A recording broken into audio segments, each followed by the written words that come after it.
So hi friends, ಬನ್ನಿ ನೋಡೋಣ. So next ವೀಕ್ದಲ್ಲಿ ನಾವು ಯಾವ ರೀತಿ ಬ್ಯಾಂಕ್ ನಿಫ್ಟಿ ಮತ್ತು ಸೆನ್ಸೆಕ್ಸ್ ಯಾವ ರೀತಿ ಟ್ರೇಡ್ ಮಾಡೋದು ನೋಡ್ಕೊಂಬೋಣ. ಓಕೆ, ಸೊ ನಾವು ಲಾಸ್ಟ್ ವೀಕ್ದಲ್ಲಿ ಏನು ಡಿಸ್ಕಷನ್ ಮಾಡಿದೀವಪ್ಪ ಅಂತಂದ್ರೆ, ಒಂದ್ ವೇಳೆ ಏನಾದ್ರು ಮಾರ್ಕೆಟ್ ಈ ಒಂದು ಹಾಯನ್ನ ಏನಾದ್ರು ಕ್ರಾಸ್ ಮಾಡ್ತಪ್ಪ ಅಂದ್ರೆ ನಾವು ಎಲ್ಲಿ ತನಕ ಹೋಗ್ಬೋದಪ್ಪ ಅಂತ ಹೇಳಿದ್ರೆ 58,000 ತನಕ ಹೋಗ್ಬೋದು ಅಂತ ಹೇಳಿ ಲಾಸ್ಟ್ ವೀಕ್ದಲ್ಲಿ ಡಿಸ್ಕಷನ್ ಮಾಡಿದ್ವಿ. ಓಕೆ, ಸೊ ಇದನ್ನ ಏನಾಯ್ತಪ್ಪ ಅಂದ್ರೆ ಮಾರ್ಕೆಟ್ ರೀಚ್ ಮಾಡಕ್ ಸ್ಟಾರ್ಟ್ ಮಾಡೋನು ಕೂಡ ಮಾರ್ಕೆಟ್ ಏನಿರಲಿಲ್ಲ, ಈ ಒಂದು ಏರಿಯಾನ ಕ್ರಾಸ್ ಮಾಡಲಿಲ್ಲ. ಅದಕ್ಕೆ ಏನಾಯ್ತಪ್ಪ, ರಿಟರ್ನ್ ಆಗಿ ಮಾರ್ಕೆಟ್ ಕೆಳಗೆ ಬಂದಿರೋದ್ರಿಂದ ರೀಸನ್ ಏನಾದಪ್ಪ ನೋಡ್ರಿ, ಸಿಂಪಲ್ ತಿಳಿದು ಒಂದು ಸಿಂಪಲ್ ಆಗಿ ಪ್ರೈಸ್ ಆಕ್ಷನ್ ನೋಡಿದ್ರಪ್ಪ, ಮಾರ್ಕೆಟ್ ಮೇಲ್ಗಡೆ ಹೋಯ್ತು, ಫಸ್ಟ್ ಕೆಳಗಡೆ ಬಂತು, ಮತ್ತೆ ಮಾರ್ಕೆಟ್ ಮೇಲ್ಗಡೆ ಹೋಯ್ತು, ಮತ್ತೆ ಕೆಳಗಡೆ ಬಂತು, ಮತ್ತೆ ಮಾರ್ಕೆಟ್ ಮೇಲ್ಗಡೆ ಹೋಗಿತ್ತು, ಮತ್ತೆ ಮಾರ್ಕೆಟ್ ಕೆಳಗಡೆ ಬಂತು. ಅಂದ್ರೆ ಈಗ ಏನದಪ್ಪ ಅಂದ್ರೆ ಈ ರೀತಿ ಇದೆ market structure. Okay, so market structure ಈ ರೀತಿ ಇರೋದ್ರಿಂದ ಇಲ್ಲಿ ಹೈಯರ್ ಯಾವ ರೀತಿ ಇದಪ್ಪ ಅಂತಂದ್ರೆ, ಯಾವಾಗ ಈ ಒಂದು ಹೈಯರ್ ಹೈ ಒಳಗೆ ಓಕೆ ಇಲ್ಲಿ ಏನ್ ಬರ್ತಪ್ಪ ಅಂದ್ರೆ ಇಲ್ಲಿ ಸೆಲ್ಲಿಂಗ್ ಬರುತ್ತೆ. ಓಕೆ, ಸೊ ಸೆಲ್ಲಿಂಗ್ ಬರೋದ್ರಿಂದ ಹೈಯರ್ ಲೋ ಒಳಗೆ ಯಾವತ್ತಿಗೆ ಏನ್ ಬರ್ತಪ್ಪ ಅಂತಂದ್ರೆ ಇಲ್ಲಿ ಬೈಯಿಂಗ್ ಬರುತ್ತೆ. ಓಕೆ, ಸೊ ನೋಡ್ರಿ ಇಲ್ಲಿ ಏನಾಗಿತ್ತಪ್ಪ, ಇಲ್ಲಿ ಬೈಯಿಂಗ್ ಬಂದಿತ್ತು, ಇಲ್ಲಿ ಕೂಡ ಬೈಯಿಂಗ್ ಬಂದಿತ್ತು, ಆಮೇಲೆ ಇಲ್ಲಿನೂ ಕೂಡ ಬೈಯಿಂಗ್ ಬಂದಿತ್ತು. ಸೊ ಇವಾಗ ಇದು ಹೈಯರ್ ಹೈದಲ್ಲಿ ಇರೋದ್ರಿಂದ ಮಾರ್ಕೆಟ್ದಲ್ಲಿ ಸೆಲ್ಲಿಂಗ್ ಬಂದಿರೋದು, ಮಾರ್ಕೆಟ್ ಏನಾಗುತ್ತಪ್ಪ ಅಂದ್ರೆ ಕಂಟಿನ್ಯೂಸ್ ಮಾರ್ಕೆಟ್ ಫಾಲ್ ಆಗ್ತಕ್ಕಂಥ ಚಾನ್ಸಸ್ ಇಲ್ಲಿ ಜಾಸ್ತಿ ಇದೆ. ಯಾಕಪ್ಪ ಅಂದ್ರೆ ಇಲ್ಲಿ ಅಕಾರ್ಡಿಂಗ್ ಟು ನಾವು ವೀಕ್ಲಿ ಅನಾಲಿಸಿಸ್ ನೋಡಿದ್ವಿ. ಓಕೆ, ಈ ವೀಕ್ಲಿ ಅನಾಲಿಸಿಸ್ ನೋಡಿದ್ರೆ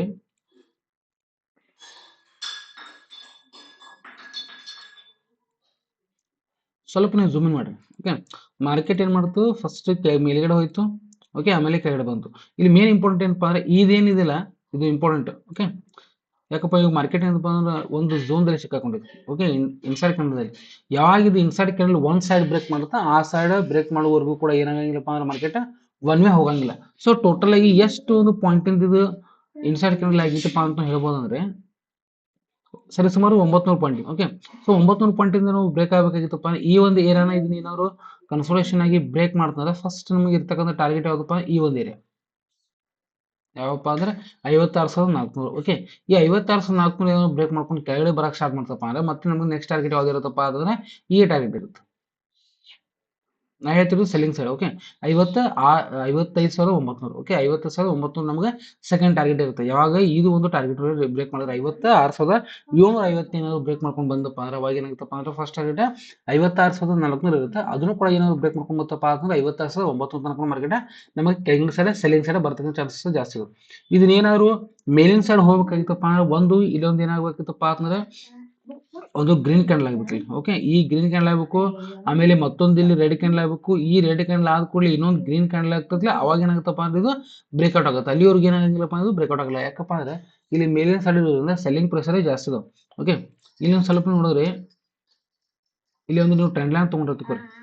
ಓಕೆ, ಈ ಟ್ರೆಂಡ್ ಲೈನ್ ನೋಡ್ರಿ, ಇಲ್ಲಿನೂ ಕೂಡ ರೆಸಿಸ್ಟೆನ್ಸ್ ಐತಿ, ಇಲ್ಲಿನೂ ಕೂಡ ರೆಸಿಸ್ಟೆನ್ಸ್ ಇದೆ, ಇಲ್ಲಿನೂ ಕೂಡ ರೆಸಿಸ್ಟೆನ್ಸ್ ಇದೆ. ಸೊ ರೆಸಿಸ್ಟೆನ್ಸ್ ಎಲ್ಲಿ ಬಂದೈತಿ ಮಾರ್ಕೆಟ್ ಅವಾಗ ಏನಾಗಿದೆ ಅಂದ್ರೆ ಫಾಲ್ ಆಗಿದೆ. ಓಕೆ, ರೆಸಿಸ್ಟೆನ್ಸ್ ಬಂದಿಲ್ಲ, ಮಾರ್ಕೆಟ್ ಫಾಲ್ ಆಗಿದೆ. ಅದಕ್ಕೆ ಏನ್ ಮಾಡ್ರಪ್ಪ ಅಂದ್ರೆ ಮಾರ್ಕೆಟ್ ಮೇಲ್ಗಡೆ ಹೋಗಿ ಕೆಳಗಡೆ ಬಂದು ಸ್ವಲ್ಪ ನಿಂತಿದೆ. ಓಕೆ, ಈ ಒಂದು ಸಿನಿರೋ ಆಗಿರೋದ್ರಿಂದ ಮಾರ್ಕೆಟ್ ಏನಾದ್ರು ಬ್ರೇಕ್ ಮಾಡ್ತಪ್ಪ ಅಂದ್ರೆ ಓಕೆ ಈ ಒಂದು ಏರಿಯಾ ಬ್ರೇಕ್ ಮಾಡ್ತದೆ, ಮತ್ತೆ ಮಾರ್ಕೆಟ್ ಸೂಪರ್ ಆಗಿ ಫಾಲ್ ಆಗ್ತಕ್ಕಂಥ ಸಾಧ್ಯತೆಗಳು ಇಲ್ಲಿ ಜಾಸ್ತಿ ಇದೆ. ಇದು ವೀಕ್ಲಿ ಅನಾಲಿಸಿಸ್. ಓಕೆ, ಸೊ ಇದನ್ನೇ ನಾವು ಒಂದು ಡೈಲಿ ಅನಾಲಿಸಿಸ್ ನೋಡಿದ್ರಪ್ಪ ಅಂದ್ರೆ ಏನಾಗ್ತದಪ್ಪ ಅಂದ್ರೆ ಇಲ್ಲಿ ನೋಡ್ರಿ ನೀಟ್ ಆಗಿರ್ತಕ್ಕಂಥ ಒಂದು ಪ್ರೈಸ್ ಆಕ್ಷನ್ ಆಗಿದೆ. ಓಕೆ, ನೋಡಿ ಮಾರ್ಕೆಟ್ ಕೆಳಗಡೆ ಬಂತು, ಓಕೆ ಮೇಲೆ ಹೋಯ್ತು, ಮತ್ತೆ ಕೆಳಗಡೆ ಬಂತು, ಮೇಲೆ ಹೋಯ್ತು.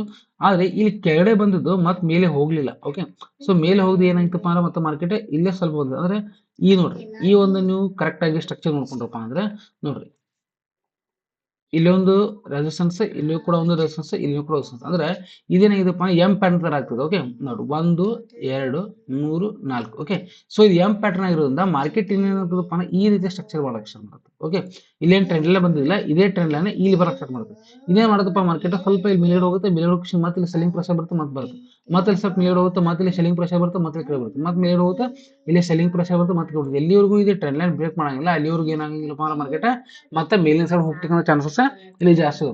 ಸೊ ನೀವೇನ್ ಮಾಡ್ಬೋದಪ್ಪ ಅಂದ್ರೆ ಇದು ಏನಾಗಿದೆ, ಇಲ್ಲಿ ಡೋಜಿ ಕ್ಯಾಂಡಲ್ ಇದೆ, ಡೋಜಿ ಕ್ಯಾಂಡಲ್ ಏನಾದ್ರು ಮೇಲಿನ ಸೈಡ್ ಬ್ರೇಕ್ ಮಾಡ್ತಪ್ಪ ಅಂದ್ರೆ ಡೈರೆಕ್ಟ್ ಆಗಿ ಮೇಲೆ ಹೋಗೋದು ಅಂತ ಅನ್ಬೋದು. ಆದ್ರೆ ಇದು ಕ್ಯಾಂಡಲ್ ಸ್ವಲ್ಪ ನೋಡ್ರಿ ಇಲ್ಲಿ ಪೂರಾ ಕೆಳಗಡೆ ಬಂದು ಸ್ವಲ್ಪ ಇಲ್ಲಿ ತೊಗೊಂಡು ಕರೆಕ್ಷನ್ ತೊಗೊಂಡು ಸ್ವಲ್ಪ ಮೇಲೆ ಕೆಳಗಡೆ ಬಂದು ಹೌದಾ.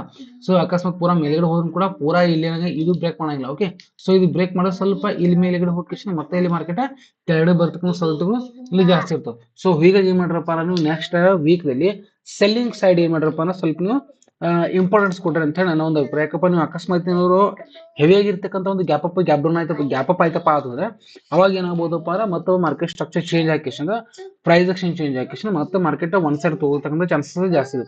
ಒಂದ್ ವೇಳೆ ಏನಾದ್ರು ಫ್ಲೈಟ್ ಆಗಿ ಓಪನ್ ಆಯ್ತಪ್ಪ ಅಂದ್ರೆ ಅಟ್ ಲೈಟ್ ಆಗಿ 100 ಅಥವಾ 150 ಪಾಯಿಂಟ್ಸ್ ಏನಾದ್ರು ಗ್ಯಾಪ್ ಅಪ್ ಆಯ್ತಪ್ಪ ಅಂದ್ರೆ ಅಥವಾ ಗ್ಯಾಪ್ ಡೌನ್ ಆಯ್ತಪ್ಪ ಅಂದ್ರೆ ಅವಾಗ ಏನಾಗುತ್ತೆ ಮಾರ್ಕೆಟ್ದಲ್ಲಿ ಸ್ವಲ್ಪ ನಿಧಾನಗತಿಯಲ್ಲಿ ಮಾರ್ಕೆಟ್ ಬರ್ತಕ್ಕಂಥ ಸಾಧ್ಯತೆಗಳು ಇಲ್ಲಿ ಜಾಸ್ತಿ ಇರ್ತವೆ. ಓಕೆ, ಅದಕ್ಕೆ ನಾನು ಹೇಳ್ತಾ ಇರೋದು. ಸೊ ಇದನ್ನ ಒಂದು 50 ಮಿನಿಟ್ಸ್ ಟೈಮ್ ನೋಡ್ಕೊಂಡ್ರೆ ಸ್ವಲ್ಪ 50 ಮಿನಿಟ್ಸ್. ಓಕೆ ನೋಡ್ರಿ 50 ಮಿನಿಟ್ಸ್ ಟೈಮ್ ನೋಡ್ರಿ ಏನಿದೆ ಅಂದ್ರೆ ಇಲ್ಲಿ ಸ್ವಲ್ಪ 50 ಮಿನಿಟ್ಸ್ ಟೈಮ್ ನೋಡ್ರಿ. ಮಾರ್ಕೆಟ್ ಈ ರೀತಿ ಬಂದಿದೆ. ಓಕೆ, ಆಮೇಲೆ ಈ ರೀತಿ ಬಂದಿದೆ. ಇಲ್ಲಿ ಬಂದ ಕೇಶಿಂದ ಮಾರ್ಕೆಟ್ ಈ ಒಂದು ಏರಿಯಾದಲ್ಲಿ ಓಕೆ 56,000 ಇಲ್ಲಿನೂ ಕೂಡ ಏನಿದಪ್ಪ ಕನ್ಸಲ್ಟೇಷನ್ ಆಗಿದೆ, ಮೇಲ್ಗಡೆ ಹೋಯಿತು. ಇಲ್ಲಿನೂ ಕೂಡ ಕನ್ಸಲ್ಟೇಷನ್ ಆಯಿತು, ಮೇಲ್ಗಡೆ ಹೋಯಿತು. ಇಲ್ಲಿನೂ ಕೂಡ ಮತ್ತೆ ರಿಟರ್ನ್ ಆಗಿ ಕನ್ಸಲ್ಟೇಷನ್ ಆಗಿದೆ. ಅಂದ್ರೆ 3 ಸತಿ ಪಾಯಿಂಟ್ ಬಂದ್ರು. 1 ಸತಿ ಪಾಯಿಂಟ್ ಆಗಿದ್ದು ಬ್ರೇಕ್ ಆಗಿತ್ತು, ಫೇಲ್ ಆಗಿದೆ. 2ನೇ ಸತಿನೂ ಬಂತು, ಫೇಲ್ ಆಗಿದೆ. ಇನ್ನು 3ನೇ ಸತಿನೂ ಬಂದು ಇದು ಫೇಲ್ ಆಗಂಗಿಲ್ಲ. ಓಕೆ, ಸೊ ಅದಕ್ಕೆ ಏನಾಗುತ್ತಪ್ಪ ಅಂದ್ರೆ ಮಾರ್ಕೆಟ್ ಈ ಒಂದು ಏರಿಯಾದಲ್ಲಿ ಏನಾದ್ರು ಫ್ಲಾಟ್ ಆಗಿ ಓಪನ್ ಆಯ್ತಾರೆ ಮಾರ್ಕೆಟ್ ಡೈರೆಕ್ಟ್ ಆಗಿ ಕೆಳಗಿನ ಸೈಡ್ 56,600 ಏನಾದ್ರು ಬ್ರೇಕ್ ಮಾಡ್ಕೊಂಡು ಹೋಗಿತ್ತು ಅವಾಗ ಎಲ್ಲಿವರೆಗೂ ಹೋಗ್ಬೋದಪ್ಪ ಅಂದ್ರೆ ನಮಗೆ ಡೈರೆಕ್ಟ್ ಆಗಿ ಮಾರ್ಕೆಟ್ 56,400 ತನಕ ಹೋಗುತ್ತೆ. ಅದನ್ನು ಕೂಡ ಏನಾದ್ರು ಬ್ರೇಕ್ ಮಾಡ್ಕೊಂಡು ಹೋಯ್ತಪ್ಪ ಅಂದ್ರೆ ಡೈರೆಕ್ಟ್ ಆಗಿ ಮಾರ್ಕೆಟ್ 56,200. ಓಕೆ, ಈ ಒಂದು ಸಿನಾರಿಯೋಗಳಲ್ಲಿ ನಾವು ಏನ್ ಮಾಡ್ಬೋದಪ್ಪ ಮಾರ್ಕೆಟ್ದಲ್ಲಿ ಕೆಳಗಿನ ಸೈಡ್ ಸೆಲ್ಲಿಂಗ್ ಸೈಡ್ ನಾವು ಹೋಗ್ತಕ್ಕಂಥ ಸಾಧ್ಯತೆಗಳು ಜಾಸ್ತಿ ಇರ್ತವೆ. ಒಂದ್ ವೇಳೆ ಏನಾದ್ರು ಮಾರ್ಕೆಟ್ ಇಲ್ಲೇ ಓಪನ್ ಆಕ್ಷನ್ ಮೇಲಿನ ಸೈಡ್ ಬ್ರೇಕ್ಔಟ್ ಕೊಡ್ತಪ್ಪ ಅಂದ್ರೆ ಫಸ್ಟ್ ಟಾರ್ಗೆಟ್ 57,000. ಓಕೆ, ಈ 57,000 ಬ್ರೇಕ್ ಮಾಡ್ಕೊಂಡು ಹೋಯ್ತಪ್ಪ ಅಂದ್ರೆ ಡೈರೆಕ್ಟ್ ಆಗಿ ಮಾರ್ಕೆಟ್ ಇಲ್ಲಿ ಹೋಗ್ತಪ್ಪ ಅಂದ್ರೆ ಮತ್ತೆ 57,300 ತನಕ ಹೋಗುತ್ತೆ. ಓಕೆ, ಸೊ ಈ ರೀತಿ ಸಿನಾರಿಯೋ ಇರೋದ್ರಿಂದ ಮಾರ್ಕೆಟಲ್ಲಿ ಸ್ವಲ್ಪ ನೋಡ್ಕೊಂಡು ನಿಧಾನವಾಗಿ ಟ್ರೇಡ್ ಮಾಡೋದು ತುಂಬಾನೇ ಒಳ್ಳೇದು. ಓಕೆ, ಸೊ ಅದೇ ರೀತಿಗೆ ಇಲ್ಲಿ ನಾವು ಏನ್ ಮಾಡ್ಬೋದಪ್ಪ ಅಂದ್ರೆ ನಿಫ್ಟಿಯಲ್ಲಿ ನಾವು ನೋಡ್ಕೊಂಡ್ರೆ ಓಕೆ, ನಾವು ನಿಫ್ಟಿಯಲ್ಲಿ ನೋಡ್ರಿ ಏನಾಗಿತ್ತಪ್ಪ ಅಂದ್ರೆ ಇಲ್ಲಿ ಮಾರ್ಕೆಟ್ ಈ ಒಂದು ಸ್ವಲ್ಪ ಏನಾಗಿತ್ತು ಕನ್ಸಲ್ಟೇಷನ್ ಆಗಿತ್ತು. ಕನ್ಸಲ್ಟೇಷನ್ ಬ್ರೇಕ್ ಮಾಡ್ಕೊಂಡು ಸ್ವಲ್ಪ ಇಲ್ಲಿ ಕೆಳಗಡೆ ಬಂದಿತ್ತಲ್ಲ, ಈ ಒಂದು ಕೆಳಗಡೆ ಕೊಟ್ಟಿದ್ದು ನಾವು ಪುಲ್ ಬ್ಯಾಕ್ ಅಂತ ನಾವು ಕನ್ಸಿಡರ್ ಮಾಡಿದ್ವಿ. ಬಟ್ ಕನ್ಸಿಡರ್ ಮಾಡಿದ್ರು ಕೂಡ ಮಾರ್ಕೆಟ್ ಆಗಿತ್ತಪ್ಪ ಅಂದ್ರೆ ಮೇಲ್ಗಡೆ ಹೋಗಬೇಕಾಗಿತ್ತು, ಮೇಲ್ಗಡೆ ಹೋಗಿ ಮತ್ತೆ ರಿಟರ್ನ್ ಆಗಿ ಏನಾಗಿತ್ತಪ್ಪ ಅಂದ್ರೆ ಈ ಒಂದು ಏನೋ ಬ್ರೇಕ್ಔಟ್ ಕೊಟ್ಟಿಲ್ಲ, ಆ ಬ್ರೇಕ್ಔಟ್ ಲೈನಿಂಗ್ ಮತ್ತೆ ಏನಾಗಿತ್ತಪ್ಪ ಅಂದ್ರೆ ಮಾರ್ಕೆಟ್ ಬಂದು ನಿಂತಿರೋದ್ರಿಂದ ಈ ರೀತಿ ಕನ್ಸಲ್ಟೇಷನ್ ಆಗಿ ಮೇಲ್ಗಡೆ ಬ್ರೇಕ್ಔಟ್ ಕೊಟ್ಟು ಮತ್ತೆ ಈ ರೀತಿ ಬಂದು ತಗೋರಿ ಮತ್ತೆ ಇಲ್ಲಿ ಕನ್ಸಲ್ಟೇಷನ್ ಆಗಕ್ಕೆ ಸ್ಟಾರ್ಟ್ ಮಾಡ್ತಪ್ಪ ಮತ್ತೆ ಮಾರ್ಕೆಟ್ ಮೇಲ್ಗಡೆ ಹೋಗಿಲ್ಲ.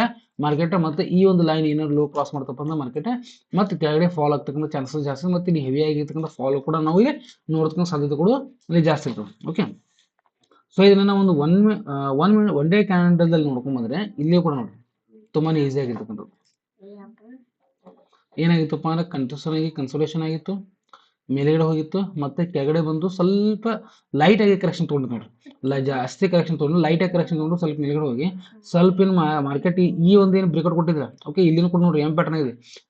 ಬ್ಯಾಂಕ್ ನಿಫ್ಟಿ ಒಳಗೂ ಎಂ ಪ್ಯಾಟರ್ನ್ ಆಗಿತ್ತು, ನಿಫ್ಟಿ ಒಳಗೂ ಎಂ ಪ್ಯಾಟರ್ನ್ ಆಗಿದೆ. ಓಕೆ, ಸ್ವಲ್ಪ ಲೈಟ್ ಆಗಿ ಬ್ರೇಕ್ಔಟ್ ಕೊಟ್ಟಿದ್ರೆ ಈ ಒಂದು ನೆಕ್ಲೈನ್ ಬ್ರೇಕ್ ಮಾಡೋದ್ರಿಂದ ಮತ್ತೆ ಮಾರ್ಕೆಟಿಗೆ ಕೆಳಗೆ ಬಂದಿದೆ. ಬಟ್ ಡೈರೆಕ್ಟ್ ಆಗಿ ಮಾರ್ಕೆಟ್ಗೆ ಫಾಲ್ ಆಗುತ್ತಂತೂ ಹೇಳಕ್ ಬರಲ್ಲ.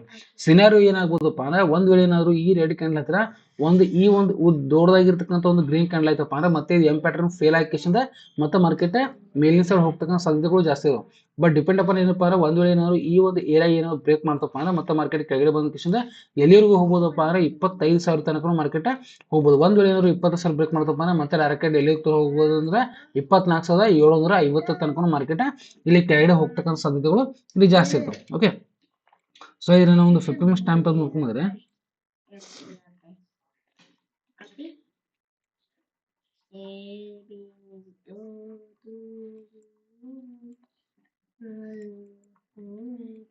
ಇಲ್ಲಿ ನೋಡ್ರಿ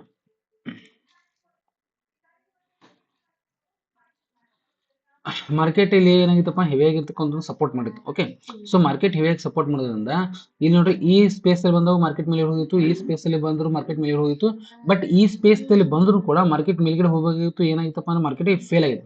ಓಕೆ, ಸೊ ಫೇಲ್ ಆಗಿ ಮಾರ್ಕೆಟ್ ಕೆಳಗಡೆ ಬಂದಿರೋದ್ರಿಂದ ಇಲ್ಲಿ ಏನಾಗ್ಬೋದಪ್ಪ ಅಂದ್ರೆ ನೆಕ್ಸ್ಟ್ ಡೇದಲ್ಲಿ ಮಾರ್ಕೆಟ್ ಏನಾದ್ರು ಈ ಒಂದು ಏರಿಯಾದಲ್ಲಿ 23,300 ಕೆಳಗಡೆ ಏನಾದ್ರು ಎಲ್ಲೇ ಓಪನ್ ಆದ್ರೂ ಕೂಡ ಮತ್ತೆ ಮಾರ್ಕೆಟ್ ಈ ಒಂದು ಏರಿಯಾ 23,300 ಬ್ರೇಕ್ ಮಾಡ್ತಕ್ಕಂಥ ಸಾಧ್ಯತೆಗಳು ಇಲ್ಲಿ ತುಂಬಾನೇ ಜಾಸ್ತಿ ಕಡಿಮೆ ಇರ್ತಾವೆ. ಓಕೆ, ಸೊ ಅದಕ್ಕೆ ಏನ್ ಮಾಡ್ಬೋದಪ್ಪ ಅಂದ್ರೆ ಈ ಒಂದು ಏರಿಯಾ 25,150 ಮತ್ತು 25,300 ಇದು 150 ಪಾಯಿಂಟ್ ಏನಿಲ್ಲ ತುಂಬಾನೇ ಇಂಪಾರ್ಟೆಂಟ್ ಆಗಿರ್ತಕ್ಕಂಥ ಒಂದು ಪಾಯಿಂಟ್ ಝೋನ್ ಇರೋದ್ರಿಂದ ಎಲ್ಲಿವರೆಗೂ ಮತ್ತೆ ರಿಟರ್ನ್ 25,300 ಬ್ರೇಕ್ ಮಾಡ್ಕೊಂಡು ಮೇಲಿನ ಸೈಡ್ ಇಲ್ಲಿ ಮತ್ತೆ ಇಲ್ಲಿ ಕನ್ಸಲ್ಟೇಷನ್ ಆಗಿ ಬ್ರೇಕ್ ಮಾಡೋಂಗಿಲ್ಲ ಮೇಲೆ ಅಲ್ಲಿವರೆಗೂ ಏನಪ್ಪ ಇಲ್ಲಿ ಬಯರ್ಸ್ ಬರಂಗಿಲ್ಲ, ಅಲ್ಲಿವರೆಗೂ ಏನಾಗ್ತಪ್ಪ ಅಂದ್ರೆ ಮಾರ್ಕೆಟ್ದಲ್ಲಿ ಸೆಲ್ಲರ್ಸ್ ಆಕ್ಟಿವಿಟಿ ಇರೋದ್ರಿಂದ ಮಾರ್ಕೆಟ್ ಇಲ್ಲಿ ಓಪನ್ ಆದ್ರೂ ಕೂಡ ಸ್ವಲ್ಪ ಕನ್ಸೋಲೇಷನ್ ಆಗಿ ಕೆಳಗಡೆ ಬಂತಪ್ಪ ಅಂದ್ರೆ ಡೈರೆಕ್ಟ್ ಆಗಿ 25,050 ಮತ್ತು 25,500 ತನಕ ಹೋಗುತ್ತೆ. ಅದನ್ನು ಕೂಡ ಇನ್ನೊಂದು ದಾಟ ಹೋಯ್ತಪ್ಪ ಅಂದ್ರೆ 24,750 ತನಕ ಮಾರ್ಕೆಟ್ ಇಲ್ಲಿ ಬರ್ತಕ್ಕಂಥ ಸಾಧ್ಯತೆಗಳು ಇಲ್ಲಿ ಜಾಸ್ತಿ ಇದೆ. ಯಾಕಪ್ಪ ಅಂದ್ರೆ ನೋಡ್ರಿ, ಇಲ್ಲಿ ಕಂಟಿನ್ಯೂಸ್ ಆಗಿ ನೋಡ್ರಿ, ಈ ಒಂದು ಏರಿಯಾ ಏನಿದೆಪ್ಪ ಅಂದ್ರೆ ರೆಸಿಸ್ಟೆನ್ಸ್ ಇದೆ, ಈ ಒಂದು ಏರಿಯಾ ರೆಸಿಸ್ಟೆನ್ಸ್ ಇದೆ, ಈ ಒಂದು ಏರಿಯಾನು ರೆಸಿಸ್ಟೆನ್ಸ್, ಅಂದ್ರೆ ಕಂಟಿನ್ಯೂಸ್ ಆಗಿ ರೆಸಿಸ್ಟೆನ್ಸ್. ಓಕೆ, ಸೊ ಹೀಗಾಗಿ ಇರೋದ್ರಿಂದ ಮಾರ್ಕೆಟ್ ದಲ್ಲಿ ನೋಡ್ರಿ ಈ ರೀತಿ ಮಾರ್ಕೆಟ್ ಬಂದಿದೆ, ಹೌದಾ? ಮಾರ್ಕೆಟ್ ಬ್ರೇಕ್ಔಟ್ ಆಗಬೇಕಾಗಿತ್ತಪ್ಪ ಅಂದ್ರೆ ಮಾರ್ಕೆಟ್ ಸ್ಟ್ರಕ್ಚರ್ ಈ ರೀತಿ ಆಗ್ಬೇಕು. ಓಕೆ, ಸೊ ಈ ರೀತಿ ಯಾವಾಗ ಇಲ್ಲಿ ಆಗುತ್ತಾ ಅವಾಗ ಏನಾಗುತ್ತಪ್ಪ ಮತ್ತೆ ಮಾರ್ಕೆಟ್ ಇಲ್ಲಿ ಬೈಯರ್ಸ್ ಕಂಟ್ರೋಲ್ ಬರುತ್ತೆ. ಎಲ್ಲಿವರೆಗೂ ಇದೇ ರೀತಿ ಮಾರ್ಕೆಟ್ ಸ್ಟ್ರಕ್ಚರ್ ಇರುತ್ತೆ ಅಲ್ಲಿವರೆಗೂ ಏನಾಗುತ್ತಪ್ಪ ಮಾರ್ಕೆಟ್ದಲ್ಲಿ ಸೆಲ್ಲಿಂಗ್ ಪ್ರೆಷರ್ ಜಾಸ್ತಿ ಇರೋದ್ರಿಂದ ಇಲ್ಲಿ ಸ್ವಲ್ಪ ನೆಕ್ಸ್ಟ್ ವೀಕ್ದಲ್ಲಿ ಸ್ವಲ್ಪ ನೋಡ್ಕೊಂಡು ಟ್ರೈ ಮಾಡೋದು ತುಂಬಾನೇ ಒಳ್ಳೆಯದಂತ ನನ್ನ ಒಂದು ಅಭಿಪ್ರಾಯ. ಓಕೆ, ಸೊ ಅದೇ ರೀತಿಯಾಗಿ ನಾವು ಸೆನ್ಸೆಕ್ಸ್ ಅನ್ನ ನೋಡ್ಕೊಂಡ್ರೆ ಸೆನ್ಸೆಕ್ಸ್ ಕೂಡ ಸೇಮ್ ಥಿಯರಿ ಇದೆ. ಓಕೆ, ಸೆನ್ಸೆಕ್ಸ್ ದಲ್ಲಿ ಥಿಯರಿ ಏನಿದೆಪ್ಪ ಅಂದ್ರೆ ಇಲ್ಲಿ ಸ್ವಲ್ಪ ನೋಡೋಣ, ಇದೇನಾಗಿತ್ತಪ್ಪ ಬ್ರೇಕ್ ಮಾಡಿತ್ತು, ಇದನ್ನು ಕೂಡ ಬ್ರೇಕ್ ಮಾಡಿತ್ತು, ಬ್ರೇಕ್ ಮಾಡ್ಕೊಂಡು ಹೋಗಿತ್ತು.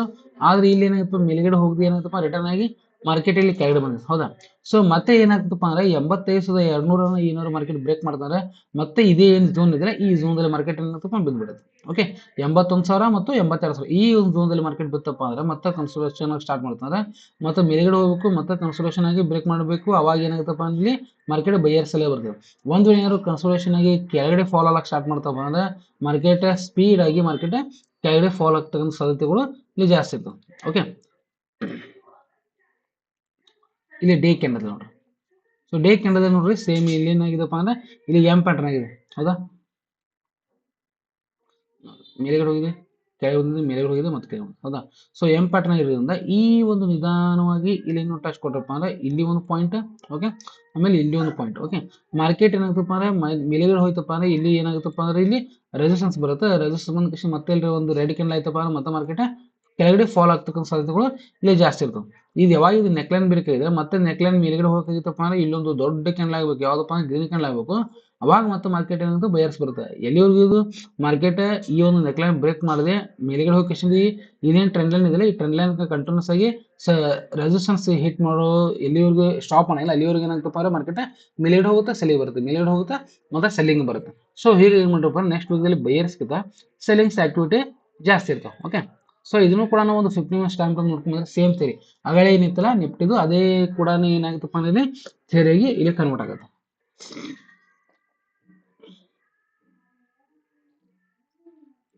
ಇಲ್ಲಿ ನೋಡ್ರಿ,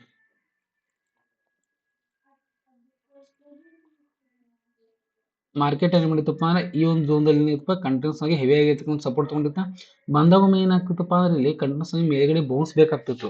ಆದ್ರೆ ಬೌನ್ಸ್ ಬೇಕಾದ್ರೂ ಕೂಡ ಮಾರ್ಕೆಟ್ ಎಷ್ಟು ಸತಿ ಮೇಲ್ಗಡೆ ಹೋಗಿದೆ, ಬಟ್ ಅದು ಪ್ರಿವಿಯಸ್ ಹೈ ಏನೋ ಬ್ರೇಕ್ ಮಾಡಲಿಲ್ಲ. ಓಕೆ, ಇದನ್ನು ಬ್ರೇಕ್ ಮಾಡಲಿಲ್ಲ, ಇದನ್ನು ಕೂಡ ಬ್ರೇಕ್ ಮಾಡಲಿಲ್ಲ, ಇದನ್ನು ಕೂಡ ಬ್ರೇಕ್ ಮಾಡಲಿಲ್ಲ, ಮತ್ತೆ ಇದನ್ನು ಕೂಡ ಬ್ರೇಕ್ ಮಾಡಲಿಲ್ಲ. ಕಂಟಿನ್ಯೂಸ್ ಆಗಿ ಏನಾಯ್ತಪ್ಪ ಮಾರ್ಕೆಟ್ದಲ್ಲಿ ಡೌನ್ ಟ್ರೆಂಡ್ ಅಂದ್ರೆ ಸೆಲ್ಲಿಂಗ್ ಪ್ರೆಷರ್ ಜಾಸ್ತಿ ಇದೆ. ಓಕೆ, ಸೊ ಸೆಲ್ಲಿಂಗ್ ಪ್ರೆಷರ್ ಜಾಸ್ತಿ ಇರೋದ್ರಿಂದ ನಿನ್ನೆ ದಿನ ಫಸ್ಟ್ ಕ್ಯಾಂಡಲ್ ಗ್ರೀನ್ ಕ್ಯಾಂಡಲ್ ಆದ್ರೂ ಕೂಡ ಮಾರ್ಕೆಟ್ ಅಂತ ಮೇಲ್ಗಡೆ ಹೋಗಿ ಕೆಳಗೆ ಬಂದ್ರೆ ಇಲ್ಲೆಲ್ಲ ಸ್ಟಾಪ್ ಲಾಸ್ನ ಹಿಟ್ ಮಾಡ್ಕೊಂಡ್ರೆ ಕ್ಲಿಯರ್ ಆಗಿ ಏನು ನಮಗೊಂದು ಇದು ಕೊಡ್ತಪ್ಪ ಅಂದ್ರೆ ಮೆಸೇಜ್ ಕೊಡ್ತಪ್ಪ ಅಂದ್ರೆ ಮಾರ್ಕೆಟಲ್ಲಿ ಇಲ್ಲಿ ಸೆಲ್ಲಿಂಗ್ ಪ್ರೆಷರ್ ಜಾಸ್ತಿ ಇದೆ ಅಂತ ಹೇಳಿ ನಮ್ಗೆ ಕ್ಲಿಯರ್ ಆಗಿ ಒಂದು ಮೆಸೇಜ್ ಕೊಡ್ತು. ಓಕೆ, ಸೊ ಏನು ನಮಗೆ ನಾಳೆ ಏನ್ ಮಾಡ್ಬೋದಪ್ಪ ಅಂದ್ರೆ ಈ ಒಂದು ಏನಿದೆ 82,500. ಓಕೆ, ಈ 82,500ದಲ್ಲಿ ಮಾರ್ಕೆಟ್ ಏನಾದ್ರು ಇಲ್ಲಿ ಒಂದು ಸ್ಪೇಸ್ ಕನ್ಸಲ್ಟೇಷನ್ ಆಗಿ ಕೆಳಗಿನ ಸೈಡ್ ಬ್ರೇಕ್ ಮಾಡ್ತಂದ್ರೆ ನಾವು ಎಲ್ಲಿ ತನಕ ಹೋಗ್ಬೋದಪ್ಪ ಅಂದ್ರೆ ಫಸ್ಟ್ ಟಾರ್ಗೆಟ್ ನಮ್ಗೆ ಈ ಒಂದು ಏರಿಯಾವರೆಗೂ ಕೂಡ ಮಾರ್ಕೆಟ್ ನಾವು ಹೋಗ್ತಕ್ಕಂಥ ಸಾಧ್ಯತೆಗಳು ಜಾಸ್ತಿ ಇದೆ. 82,000 ತನಕ ಮಾರ್ಕೆಟ್ ಕೆಳಗಿನ ಸೈಡ್ ಹೋಗ್ತಕ್ಕಂಥ ಸಾಧ್ಯತೆಗಳು ಜಾಸ್ತಿ ಇದೆ. ಇದನ್ನು ಕೂಡ ಏನು ಬ್ರೇಕ್ ಮಾಡ್ಕೊಂಡು ಹೋಯ್ತಪ್ಪ ಅಂದ್ರೆ ಮತ್ತೆ ಡೈರೆಕ್ಟ್ ಎಲ್ಲಿವರೆಗೂ ಹೋದಪ್ಪ 81,500.